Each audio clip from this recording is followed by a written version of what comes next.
I announced my resignation back in November, mostly family reasons, but honestly, I just couldn't sit on the sidelines anymore after seeing the Prime Minister's ambitious agenda across the country and across the world. And quite honestly, it was your Davos speech where you took everything head on. That's when I thought of the money. Tonight, I couldn't be more happy to the vessel.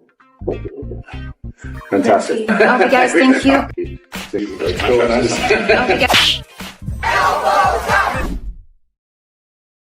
You're watching Stand on Guard live from Ottawa.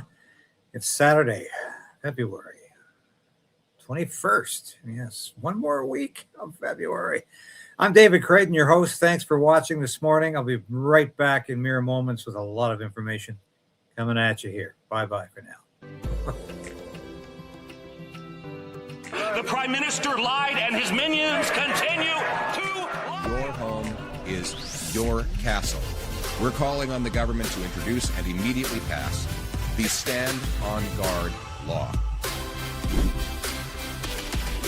But we also need to resolve to resist.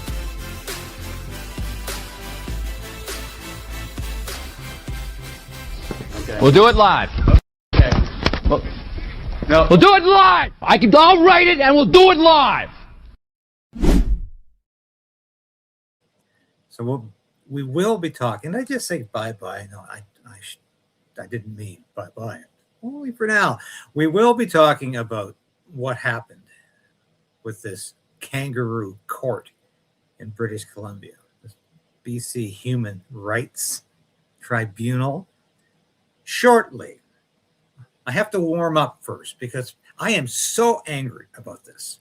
So angry over this poor guy and the injustice and the idiocy. And a lot of you have already commented when I said I called Canada a madhouse, an asylum. It is. There's no other way to look at it. We are living in a madhouse. The inmates are in control. The inmates are the people who unfortunately have been elected to look after this godforsaken country. And that's all I can say about it for now. I want to talk about Matt Jeneroux, though, before we get to that. And this is one of the strangest floor-crossing tales I have ever run across. Because what happened between the time he announced his retirement for family reasons and his decision that, he was just kidding, or I wasn't that serious.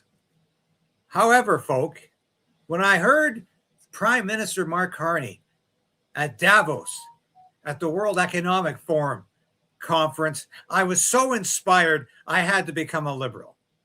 So this is all blather from this guy. It's all blather. And so where has this guy been since he made this earth-shaking decision to leave the Conservative caucus? First of all, as a retired MP, and then to join the Liberal caucus months later. Key excerpt from the article referencing an internal Conservative Party email from Pierre Paulin. His family lives in Victoria, where they recently purchased a home. It was always his intention to leave politics to spend more time with his family in BC. So what's he going to do now? This detail is reiterated in follow-up National Post coverage of his February 2026 floor crossing to the Liberals. It references the same internal message about his family recently moving to Victoria, BC. All right, so here's my question. Is this guy going to try to run in Edmonton, where actually Liberals have won? Yeah, Liberals have won in Edmonton. Liberals do win in Edmonton. Or is he going to go to Victoria? And there's not a single Liberal seat in Victoria. There's Elizabeth May has a Victoria area seat. It's actually, I think it's Sydney, just a little north of there. And if you know Vancouver Island, the Victoria, you know Sydney is basically where the ferry lands from Vancouver, and you're 10 minutes away, 10 minutes to half an hour from downtown Victoria. It's still a very small city, so it's all very much a part of it. So my question here, what is going to happen if this guy decides to run in Victoria? Does Mark Carney think he can take out Elizabeth May? Does he think he can take out an NDP seat? Are they going to run this guy in Victoria? That is my question. And, you know, so yeah, there are no vacant Liberal seats or any seats in Victoria right now. The House has 343 seats in total, with Liberals at around 169, but no by-elections or vacancy are noted specifically for Victoria or adjacent ridings in recent updates. That's very interesting. That's very interesting. Now, I'm going to tackle one other issue, and that's wait times in hospitals. I saw this article this morning. Canadians now spending $1 billion per year to cover healthcare costs for refugee claimants. All right, have you tried to go to emergency lately in a Canadian hospital? Now, my experience is in Ontario, where I have the misfortune of living right now. And that is probably indicative, emblematic of the problems of healthcare across this country. I recently spoke to somebody who said their mother was literally throwing up in the emergency room, and she waited 12 hours and still couldn't see a doctor, and has obviously something terribly wrong going on here. And waiting, and then being told, well, you can go home, maybe come back another day. And we're spending $1 billion a year to cover healthcare costs for refugee claimants. You've heard me talk about healthcare in this country before. I know you have. I am what you might call a severe critic of Canadian healthcare. Why? Two reasons. It's sold to us as being free. How many American politicians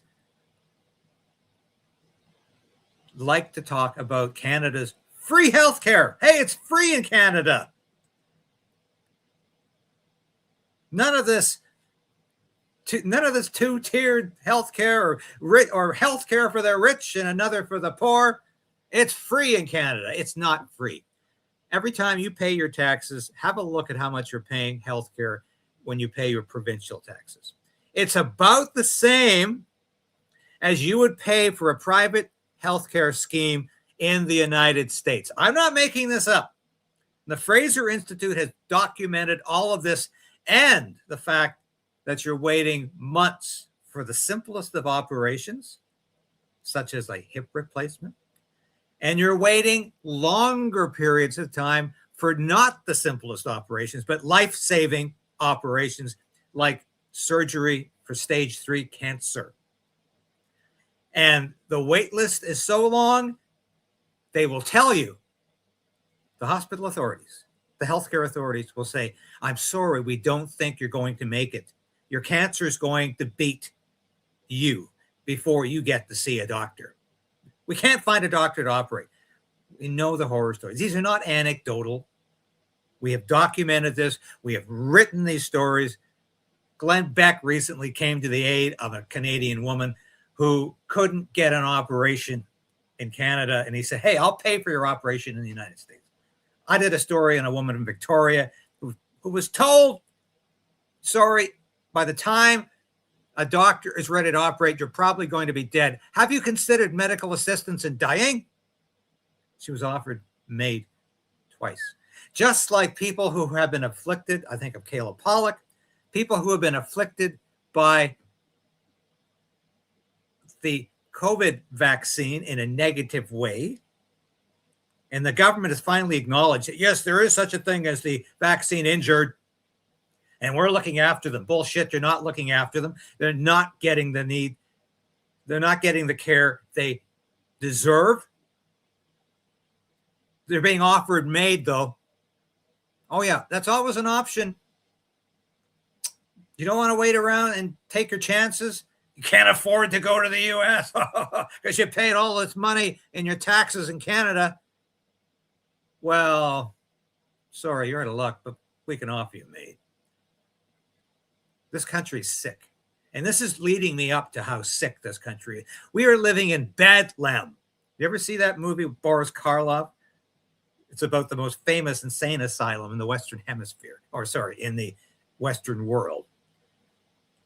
It was an insane asylum in Great Britain called Bedlam. And of course, it became synonymous with craziness. You say, it was Bedlam. In other words, it was just absolutely crazy. That's what Canada has become. We're living in a madhouse. I know it's a cliche to say we're living in an insane asylum and the inmates are in control. Well, I'm sorry, it's true. Except the people in control in this country are nuts, are insane, are authoritarian, are petty tyrants who are becoming more and more powerful by the day. And healthcare is just another example of how crazy Canada can be, because it does not work. If you're truly sick, God help you in this country. Now, I know there are exceptions. Some hospitals you can get in, some small town hospitals you can get in to emergency. If it's the right day of the week or the right time of the day, maybe you'll get in. And I know there's a lot of well-meaning doctors and nurses in the system.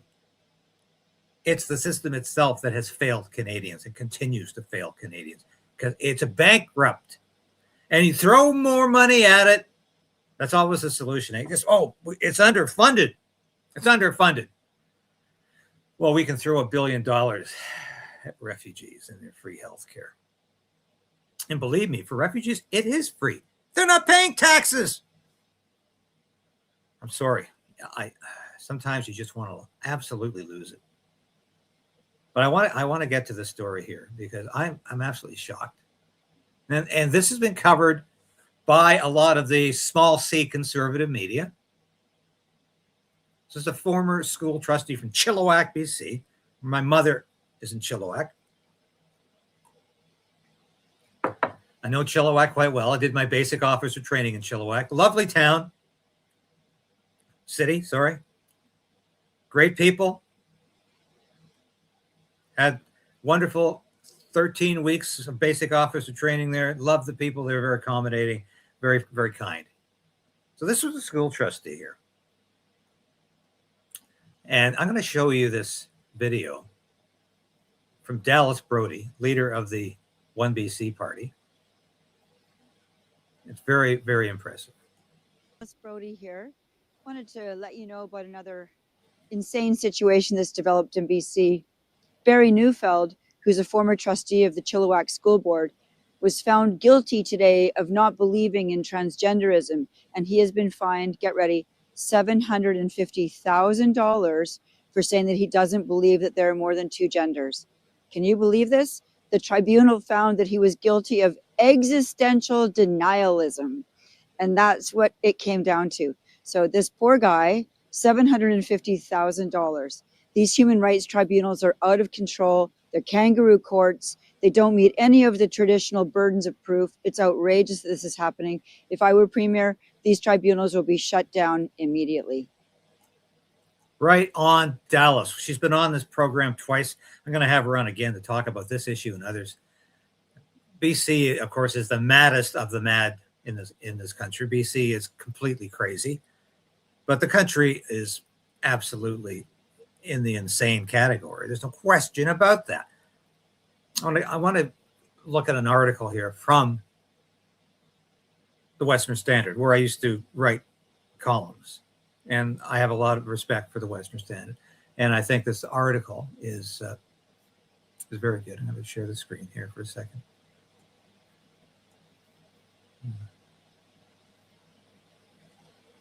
Yeah, here we go. Former BC school trustee ordered to pay LGBTQ educators $750,000 for, quote, injury to dignity, feelings, and self-respect. And the BC Human Rights Tribunal described this punishment as, quote, reasonable, if not modest. What a bunch of half-wits. What a bunch of charlatans. What a bunch of clowns. How dare they order this man to pay $750,000 because he didn't happen to agree with the transgender ideology narrative. He dared to say, I believe there are two genders. Well, most people with half a brain would agree with that statement. I don't care if these half-wits want to say, "Oh, I don't. That's not true because we don't think it's true." This is why Canada and Jared Yeager, by the way, excellent reporter and great article, Jared. The BC Human Rights Tribunal has ruled that former Chilliwack Board of Education trustee Barry Neufeld must pay $750,000 to LGBTQ members of the Chilliwack Teachers Association over comments deemed offensive. So he didn't, from everything I've read, he didn't personally insult any of these people. He didn't make outrageous claims. He didn't say that something bad should happen to these people. He just disagreed with the narrative. The tribunal argued that his words amounted to, quote, injury to dignity, feelings, and self-respect, unquote, of the aforementioned class. Thus, the punishment was, quote, reasonable if not modest, unquote. Since 2017, Neufeld has been a vocal critic of sexual orientation and gender identity being taught in schools via the SOGI 128 framework. And my friends in BC are always telling me about this.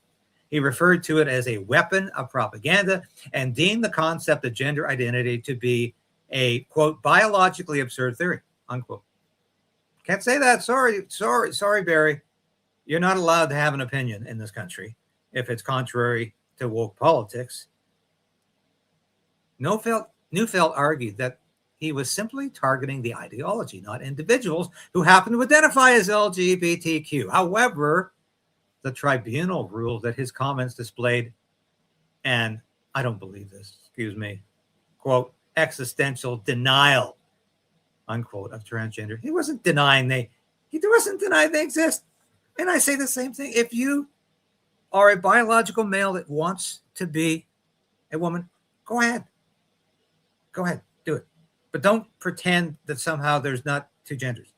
A person does not need to believe in Christianity to accept that another person is a Christian, that tribunal wrote. How ironic that they would introduce Christianity to their warped verdict. Quote, however, to accept that a person is transgender, one must accept that their gender identity is different than their sex assigned at birth, unquote. You can go on believing that all you want, BC Human Rights Tribunal, but you can't force everybody to believe that under the threat of a gun or a $750,000 fine. They went on to argue that, quote, calling transness gender ideology allows anti-trans activists to hide behind a veneer of reasonableness. I see. So you, kangaroo court in BC, you're not being unreasonable by telling this elderly gentleman that he has to come up with $750,000, which I don't think he probably even has in his retirement fund. Now, there's a fundraising effort ongoing for this individual. I will have that in the description. I encourage you to help this man out. Because I don't know about you, but I don't have $750,000 laying around that I can give to somebody whose feelings were hurt. And it's just bloody incredible. Just incredible. Have you got $750,000 that you know, if you do, you're probably using that for your retirement fund. Because that's probably what you're going to need to make it to what? If you retire at 65, you want to make it to 80, you're probably going to have that much around if you don't continue working. That's, that's where this country has gone to. I'm sorry. But it is absolutely beyond reason. Beyond reason. That's where we are. I want to go through my X site. And this is basically what we're going to be doing on Saturdays from now on. It's going to be the outrage of the week. combined with what's up on X Saturday morning. And I really had two outrageous stories today. I think Matt Jeneroux, thinking he's going to be a parachute candidate in Victoria for the Liberal Party of Canada, is a little outrageous. I think what happened to Barry Neufeld is absolutely obscene. Absolutely obscene. I thought under Stephen Harper, I thought we were moving away from these human rights tribunals, which are kangaroo courts.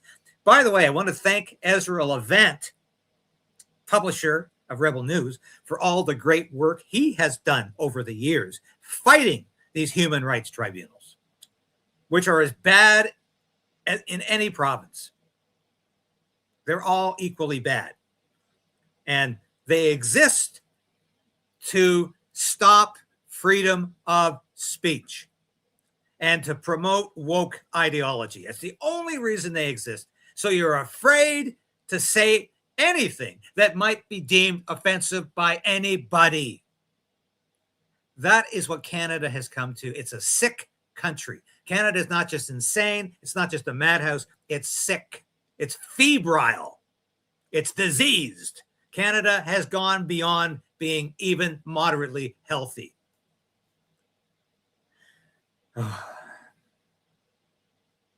You know, I cannot believe we've come to this. Anyway, I want to share some stories here next.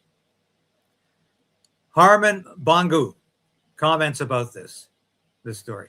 Enough is enough. What is happening in our schools is not inclusion. It is ideological capture. It is the state telling parents to step aside while activists experiment on their children's moral foundation. This is what the Million-Person March is all about every September with Camille El-Sheikh, my good friend, where we bring together like-minded people of Christian, Muslim, and Jewish, Hindu, Buddhist, whatever faith. If you love your children, you're welcome to come. This is what that march is all about, giving parents back their rights. Let me say this as plainly as possible. No government, no school board, no tribunal has the authority to override parents when it comes to that moral foundation of their children. None. This is very well stated. Soggy was sold as an anti-bullying tool. That was a sales pitch. But what it has become is something very different. It has become a vehicle for embedding a highly contested worldview about sex and identity directly into classrooms while silencing anyone who questions it. And now we are told that simply affirming biological reality can be framed as, quote, harm. That dissent is discrimination. That disagreement is hate. When free speech is redefined so narrowly that only one viewpoint is considered acceptable, you no longer have inclusion. This has become about ideological enforcement. If trustees, parents, or citizens risk financial ruin for speaking against government-backed social theory, then this isn't about protecting children. It's about protecting power.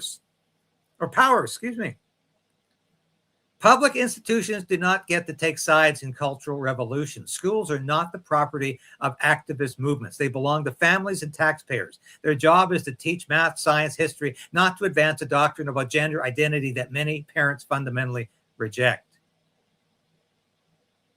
And yes, parents must have absolute non-negotiable opt-out rights, not symbolic opt-outs, not bureaucratic mazes, real consent, real authority. If a school is teaching material that touches on sexuality, gender identity, or deeply contested beliefs about human nature, parents decide, not the state. What we are seeing is a creeping normalization of the idea that government knows best and families should comply. I reject that outright. This is a fight about freedom. It is a fight about who governs, citizens or bureaucrats, parents or activists, reality or ideology, and I will not back down. Good for you. Good for you. I 100%. I want to mention this poll this morning, and Western Standard ran this. And my question: did they conduct this poll in downtown Edmonton? Because you might get results like this in downtown Edmonton. Exclusive poll: Carney Liberals on the heels of Conservatives in Alberta. Conservatives 48%, Liberals 45%. Statistical dead heat. Well, I just quoted the other day from a poll from Compass that said the Conservatives were at 61% in Alberta. How do you have a discrepancy like this? 48, 58. Sorry, that's 13% difference. You're telling me that the Conservatives dropped 13% since what? Since an Edmonton MP decided to join the ranks of the Liberal caucus? This is incredible. Absolutely incredible. And more great news here from, let's listen to this. I mean, really listening to this panel, seeing recent news, seeing the U.S. leave the WHO and the Paris Accords, I feel more concerned now than I've ever felt about the misinformation environment. But I want that to be a driver for change. I want that to be something that people take, and rather than just feeling that this is hopeless, that people feel like we need to be part of a solution, we need to move forward. And so I'll share a little bit. The Canadian Medical Association values a healthy news ecosystem and sees that as critical to the health of Canadians. And so we've invested in health journalism. We're supporting multiple health journalists in Canada. We also have our Healthcare for Real channels, which is our social media channels that try to demystify the healthcare system and provide it in a way that's easy to understand despite how complex our health systems are. We also have a social media network of support for physicians who are active online to try to give them a place where they can get support, where they can get access to information, where they can get advice on how to do this in a way that can reach Canadians. And we're tracking it like in the survey. So there's many things that we see as critical roles. Physicians, thankfully, remain the most trusted healthcare professionals, but that means that we have a duty to care. That means that we have the duty for the patient right in front of us, but for all Canadians. And we take that really seriously, and we will continue to invest in making sure that we're part of the solution, that we're part of moving. All right, I can't stand anymore. That's our new chief medical officer. Wow. Mark Carney again, not quite telling the truth. Mark Carney just lied to Canadians, claiming that he would still need a warrant under Bill C2 to track your phone. Here's the actual text of the bill. A peace officer or public officer may, in the course of their duties, exercise any of the powers described in section 487, 492.1, or 492.2 without a warrant, if the conditions for obtaining a warrant exist, but by reason of exigent circumstances, which can mean whatever the hell you want it to mean, it would be practicable to obtain a warrant. This is yet another example of Mark Carney telling an easily verifiable lie in an attempt to amass power. There he is. Let's listen to the I want to chronic highlight liar. a very important bill that needs to move, which is Bill C2, which is another series of border measures. But one of the core things that it includes is something called lawful access. Now, lawful access is through the courts getting a warrant, but being able to access messaging between suspected criminals. I want to highlight a very... Wow. And there's more about this chief medical officer. I'm not going to listen to her anymore. And I love what Ryan Garrettson says here. This person is now the chief medical officer of Canada. Watch this 2 minute of unscientific nonsense where she's trying to justify the vax passport system. None of what she's saying was based on facts, which makes provinces implementing the system that much worse. Our country rewards the most vile people. It's insane. Well, let's listen to many provinces, but not all, have started using something called a vaccine passport. What that means is that in order to access certain services, certain activities, certain places, you have to be able to show that you're fully vaccinated. So you got 2 doses of one of the Health Canada approved vaccines in most cases. I can't believe anybody in public life has got the temerity. No, is this stupid or this ignorant to say that we should have a vaccine passport system? After all we've discovered about the COVID vax, that it's neither safe nor effective, was never meant to be safe nor effective. The drug companies knew it wasn't safe or effective. The governments knew it wasn't safe or effective. She's still saying that people who don't get this deadly toxic vaccine should not be given the same rights as everybody else. How do people like this get appointed to anything past dog catcher? This woman does not deserve any public office if she's talking about denying people their rights because they don't want pharma's solution that is not a solution. I have lost so many friends and family because of the vaccine, to turbo cancer, the heart attacks, the heart disease. People my age and younger who I served with in the Canadian Armed Forces have been dropping dead over the past 2 years for mysterious circumstances. And I'll tell you, people who served in the military, they're generally some of the healthiest people on earth. They're encouraged to work out. More about this incredible story, and we're not done with this. We're not done with this one, I'll tell you. I got a few more, and then I want to move to. Biggest loss of life in 100 years. Tamara Leach, my good friend, reposted this one. What more evidence do we need about what this vaccine is capable? And now we've got a woman here suggesting, we've got this woman suggesting we need a vaccine passport system, even though deaths have been astronomical in the last couple of years. The funny thing is, you're even allowed, I don't have to say, we know the vaccine was safe and effective. You know I'm kidding. At one time, I would have had to say that. Even though it's a crock.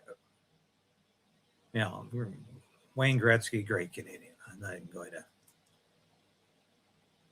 I think there's one. Do I have one more thing to show you on here? Read my Substacks about the Epstein files. I could probably say it at this point in the broadcast. Yes. Yeah, it's incredible. Anyway, I want to go home.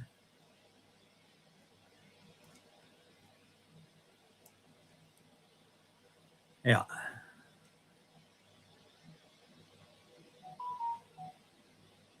And by the way, if you missed my interview yesterday with Scott Moorfield, please watch it. This is fascinating because the Canadian Army now is advertising the fact it's training with the Chinese troops. The Army deployed a team of 4 observers from the Canadian Army Advanced Warfare Center to China. The Chinese People's Liberation Army accepted a reciprocal invitation from the Canadian Army to observe winter survival training in Petawawa. Well, it's a great place to observe winter survival because it's cold as hell here right now. But hey, we're not even embarrassed about this anymore. This is incredible. If you missed this, I just found out why Les Wexner's lawyers said this.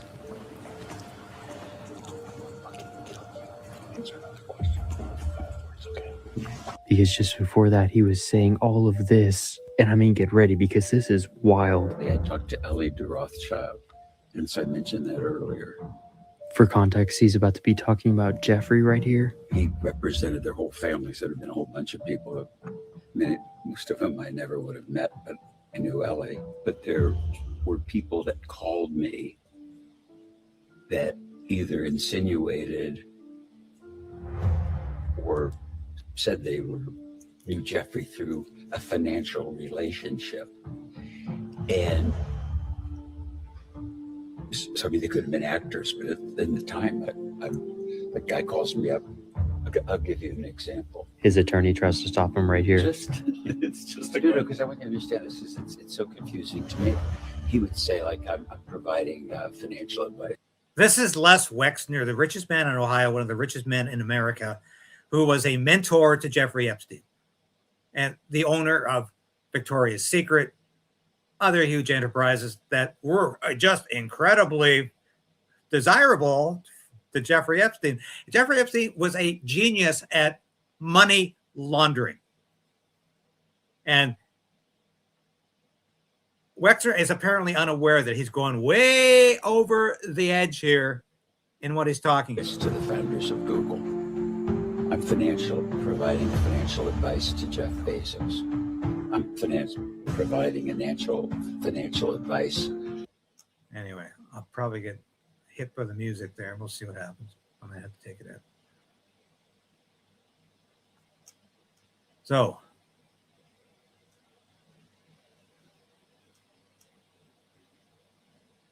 yeah. Let's watch this whole thing again here. This is incredible. It was just regularly done.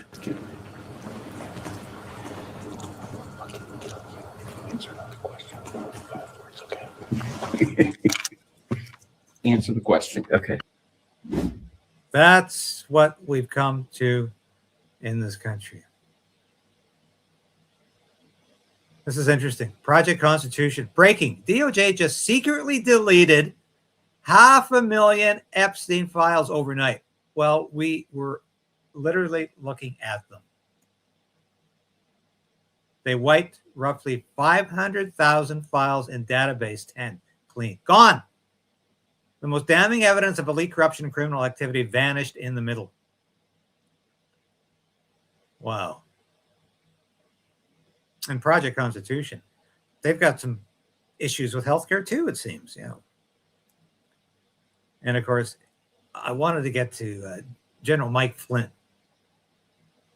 And he says, I'll bet the Chinese Communist Party won't allow in transgender recruits once they take over your military. Oh, Canada, you better start worrying about the direction your nation is taking. And this is the latest crazy defense policy from Mark Carney. This will keep Canadians safe. Canada launches a new immigration category for the armed forces to allow recruits from the Chinese Communist Party and other foreign adversaries to merge with Canada's military.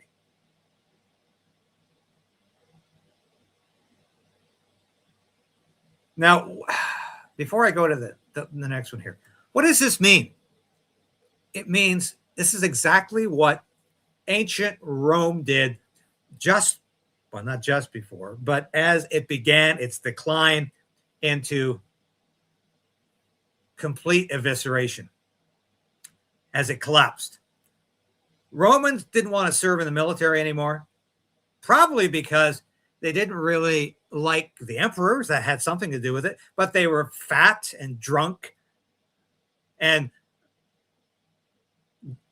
too used to orgies to want to go campaigning in Gaul or in what is currently, Great Britain, or is known as Britannia. No, they didn't want to do that. So they hired slaves. They put slaves in their armed forces. And of course, the slaves weren't on Rome's side. Anybody with half a brain probably could have figured this out. But Rome became so lazy. Romans became so lazy and averse to military duty that they hired foreigners and slaves to do their military duty. And those people turned against the empire and it fell. This is exactly what's going to happen in Canada. I want to get back to the Jeffrey E. files at the end of this broadcast here, which is where we're at. Thomas Massey, probably one of the few honest brokers in the House of Representatives, says they've deployed the ultimate weapon of mass distraction, but the Epstein files aren't going away, even for aliens. Now, what is the White House on the verge of doing? Invading Iran. Based on the tremendous interest shown, I will be directing the Secretary of War and other relevant departments and agencies to begin the process of identifying and releasing government files related to alien and extraterrestrial life, unidentified aerial phenomena, and unidentified flying objects. I don't even have to open that. So in addition to the war in Iran, it's also Alien Month. Let's open the books on the aliens. Forget all about those files. Forget the fact we just deleted 500,000 of them. And you know what? Wow. You know what? People tell me this every day. You want to know what the news is? Oh, yeah, this is incredible. What can you tell me? Anybody can tell me what the hell is going on here? This is absolutely frightening. Absolutely frightening. This is the royal, formerly known as Prince Andrew, frolicking with a child. And it looks like it's a ball in the form of a woman's breast. I don't know how much sicker the world can get.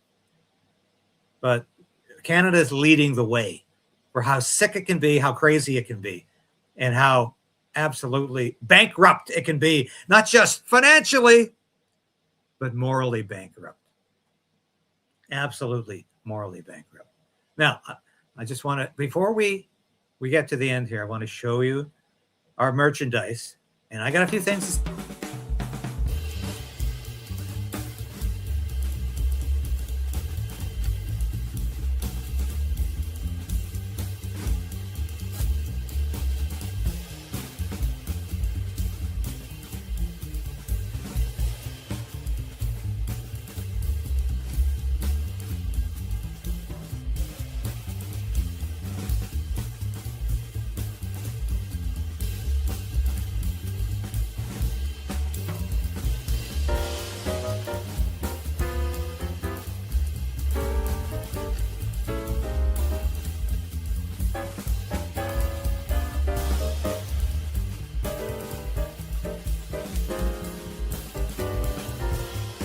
Who cares?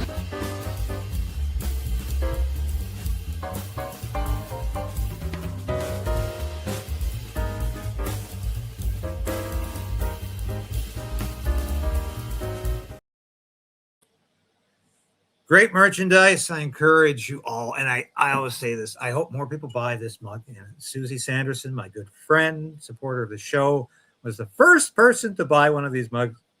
Buy one. I have been experimenting with these mugs for many years, going on trips, leaving for the office early in the morning, putting my coffee in the mug. And you know what happens? Happens to you, I'm sure, all the time. You take a sip and whoa, dribble right down your tie, or God help you, your white shirt that you just had freshly laundered and ironed. This doesn't happen with this cup. I have never seen a better cup, and it keeps the liquid hot as well. So this is the cup for you. We're going to keep talking about this story here because I think it's beyond reason, and I think it is making Canada even more crazy than it is right now. But thank you for watching today, folks. We love you. I hope you have a great weekend. I've got to go out and shovel. We got about a foot of snow last night. So, and of course, the snowplow, you know how they go by your driveway. And I've got about 4 feet of snow in front of my driveway, so I'm going to have to get that through. Thankfully, I'm in good health. Don't drink, don't smoke. And I'm doing well. So I know a lot of men at my age go out and shovel and they drop dead. And not gonna happen to me. But I'll take it a little slow because it's heavy snow. But want to thank you all for supporting the station. And I should have mentioned it earlier, but of course, you know, we need you to share the station with your friends and family. We need you to share the station with anybody because YouTube is not sharing my broadcasts. They are doing everything possible. You know, if I was a propagandist who was only on the air every day to say one political party is just always right, they can't do anything wrong, their leader is 100% correct, and we are just going to be in his pocket every day of the week, I would be getting a lot more attention, positive attention from YouTube. But I insist upon being in nobody's pocket, and I'm going to stay there. I'm going to stay there because that's what you all want. And tomorrow we're going to do a recap of the week. I will be on 9 o'clock because I need to get to church tomorrow. So 9 o'clock Sunday. Back. Hope to get Neil Oliver on the show next week. He was supposed to be on this week. He had some issues at home he had to deal with. And huge news coming from the ostrich farm on Monday. You will note that their neighbor, who is an aunt to Katie Pisitney, has filed suit against the federal government, the Canadian Food Inspection Agency, and the Royal Canadian Mounted Police because they took over their backyard, built a road, an unauthorized road through their backyard, occupied their farm, their garlic farm, wouldn't let them pick the garlic, wouldn't let them even come on their property, completely illegal. And they're going to sue the ass off them. And similar action is coming soon. Katie's already put it out on Facebook that they're going to follow course. They're going to follow suit, literally, no pun intended. You're going to hear it first on this station when that happens. And that's going to happen early next week. Thumbs up to Katie, her mom, Karen, and all of the people, all of the supporters who stood out in the rain on that horrible, horrific night and watched the massacre of those ostriches by this CFIA gong show killing machine. Justice is coming. 2026 is the year of accountability, as Katie likes to say. And it's going to happen. It's going to happen because people like you and I and Katie and her mom and all of the supporters who were there have said enough is enough. And they're as mad as hell. And they're not going to take it anymore. We'll have more about this tomorrow. And a lot more on Monday, I can promise you that. Thank you so much for watching. This has been David Crayden broadcasting to you live from Ottawa. God bless you. God.